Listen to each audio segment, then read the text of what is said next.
बिस्मिल्लाहिर्रहमानिर्रहीम। My name is Mohammad Harman Ashraf और आज हमारा जो टॉपिक है वो मैट्रिक्स।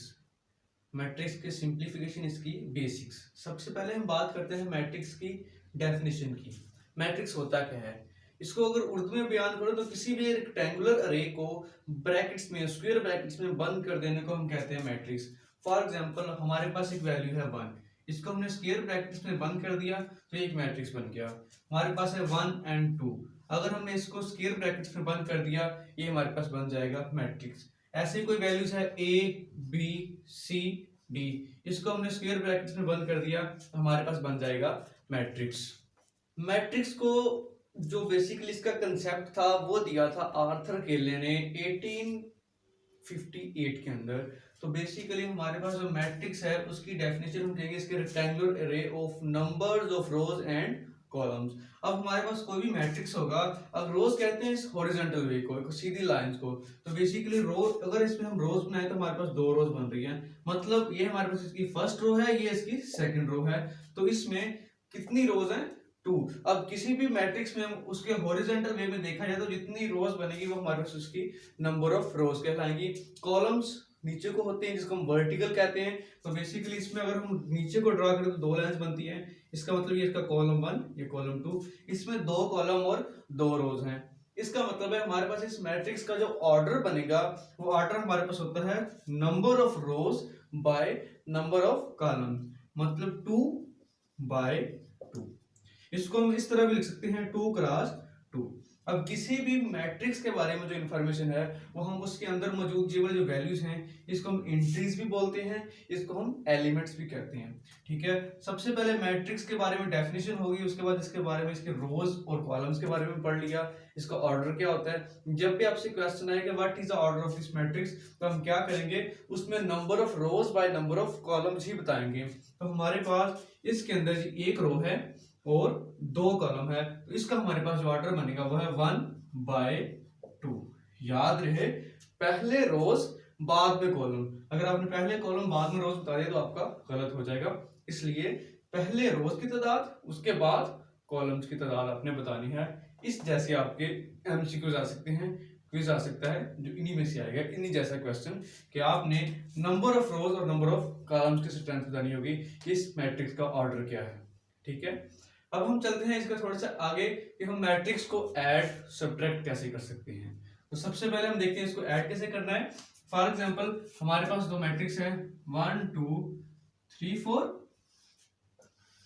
और सेकंड मैट्रिक्स है हमारे पास 4 5 6 7। इन दोनों को हमने करना है ऐड। सबसे पहली चीज, हम उन्हीं मैट्रिक्स को ऐड कर सकते हैं जिनका ऑर्डर सेम होगा। मीन इसका भी 2 बाय 2 है, इसका भी 2 बाय 2 है, 2 रोज 2 कॉलम, 2 रोज 2 कॉलम। अगर इन दोनों का ऑर्डर सेम होगा फिर ही हम इसको सब्ट्रैक्ट और मल्टीप्लाई कर सकते हैं, अदरवाइज नहीं कर सकते। तो अब अगर इसको हम सब्ट्रैक्ट और मल्टीप्लाई कर सकते हैं तो करते हैं। करेंगे कैसे? बहुत आसान है, ऐड और सब्ट्रैक्ट करना है। पहली वैल्यू में पहली वैल्यू, मतलब 1 + 4, सेकंड में सेकंड, 2 + 5, थर्ड में थर्ड, 3 + 6 एंड 4 + 7। इस तरह से हम इन दोनों मैट्रिक्स को ऐड करेंगे तो ये बनेगा 5 7 9 एंड 11। तो ये हमारे पास इन दो मैट्रिक्स को ऐड करने का मेथड हो गया। 2 बाय 2 हो, 3 बाय 3 हो, 4 बाय 4, जितना बड़ा मर्जी आ जाए मैट्रिक्स, अगर उसका ऑर्डर सेम है हम उसको ऐड और सब्ट्रैक्ट कर सकते हैं। और ऐड और सब्ट्रैक्ट कैसे करेंगे? पहली वैल्यू में पहली, दूसरी में दूसरी, तीसरी में तीसरी, जैसी होगी वैसे की वैसे कर देंगे। अब अगर पूछे इसकी लोकेशन क्या है इस मैट्रिक्स की, तो देखा जाए तो ये हमारे पास सेकंड रो है, दूसरी रो है, और कॉलम कौन सा है जी? ये पहला कॉलम है। तो बेसिकली इस 3 की जो लोकेशन बनेगी वो होगी A21, second row first column. इसकी लोकेशन की बात करें तो हमारे पास होगी A सेकंड रो और सेकंड कॉलम, पहले रो बाद में कॉलम, इसकी बनेगी A22। मतलब क्या, हम किसी भी जगह की मतलब लोकेशन की बात करें तो हमारे पास फर्स्ट होती है A11, उसके बाद A12, फिर A21, A22, अगर यहाँ थर्ड वैल्यू है A13, A23, इस तरह से A33, A31 आएगा यहाँ पर, ये A32 होगा और ये A33। पहली जो लफ्ज लिखा हुआ है हमने इसका 1 ये 1 कॉलम को शो कर रहा है, सॉरी पहली जो वैल्यू होगी वो रो को शो करेगी, जैसे 1 first row, second row, third row, और जो सेकंड वैल्यू होगी वो कॉलम को, ये फर्स्ट कॉलम, ये सेकंड कॉलम, ये थर्ड कॉलम। इस तरह से हम कोई भी मैट्रिक्स के अंदर उसकी लोकेशन भी बता सकते हैं, इसकी कौन सी लोकेशन है। अब हम इसके बाद बात करते हैं ऐड करने के बाद सब्ट्रैक्ट करना, बिल्कुल ऐसा ही है, सेम फर्स्ट में फर्स्ट, सेकंड में सेकंड, माइनस करते जाएंगे, उसका भी कोई इतना खास लॉजिक नहीं है, वो बहुत ही आसान है जो कि आप लोग कर सकते हैं। अगर ना हो तो मुझे कमेंट सेक्शन में बता दीजिएगा, मैं उसको भी आपको अलग से गाइड कर दूंगा जी। नेक्स्ट हमारे पास है 1 2 4 5, ये हमारे पास एक मैट्रिक्स है। हमने इस मैट्रिक्स को मल्टीप्लाई करना है किसी स्केलर वैल्यू के साथ। स्केलर मतलब जस्ट एक वैल्यू है, जैसे 5 है, इस 5 को मल्टीप्लाई करना है इस मैट्रिक्स के साथ। तो हम कैसे मल्टीप्लाई करेंगे? मैट्रिक्स को मल्टीप्लाई मैट्रिक्स के साथ करना बाद में सीखते हैं। सबसे पहले हमने ये सीखना है कि ऐड सब्ट्रैक्ट करने के बाद हमने किसी स्केलर वैल्यू को इस मैट्रिक्स के साथ मल्टीप्लाई कैसे करना है। तो याद है, जब हमारे पास कोई स्केलर वैल्यू इसके साथ मल्टीप्लाई हो रही होगी तो हम उस वैल्यू को तमाम की तमाम वैल्यू से मल्टीप्लाई कर देंगे। तो हमारे पास आ जाएगा 5 को 1 से मल्टीप्लाई करेंगे, 5 multiply by 1, 5 multiply by 2, 5 multiply by 4 and 5 multiply by 5। ये है स्केलर को मैट्रिक्स से मल्टीप्लाई करने का मेथड। तो 5 1 जा 5, 5 2 जा 10, 20, 25। तो ये हमने 5 को इस मैट्रिक्स से मल्टीप्लाई कर दिया। ये था एक स्केलर को मैट्रिक के साथ मल्टीप्लाई करवाने का तरीका। अब नेक्स्ट हम ये वाली चीज को राउंड ऑफ करते हैं। हम थोड़ी सी ना बेसिक सी बातें और देखते हैं जो कि आपके लिए इंपॉर्टेंट है, जो आपके सिलेबस में तो नहीं है लेकिन उसके रिलेटेड क्वेश्चन आपके एग्जाम में आ जाते हैं या एमसीक्यूज में आ जाते हैं। सबसे पहली चीज है कि अगर हमारे पास किसी मैट्रिक्स की टाइप्स की बात करने लगे हैं, अगर किसी मैट्रिक्स में जस्ट एक कॉलम होगा, अगर किसी मैट्रिक्स में जस्ट एक कॉलम हो, 1 कॉलम हो, तो उसको हम बोलते हैं कॉलम मैट्रिक्स।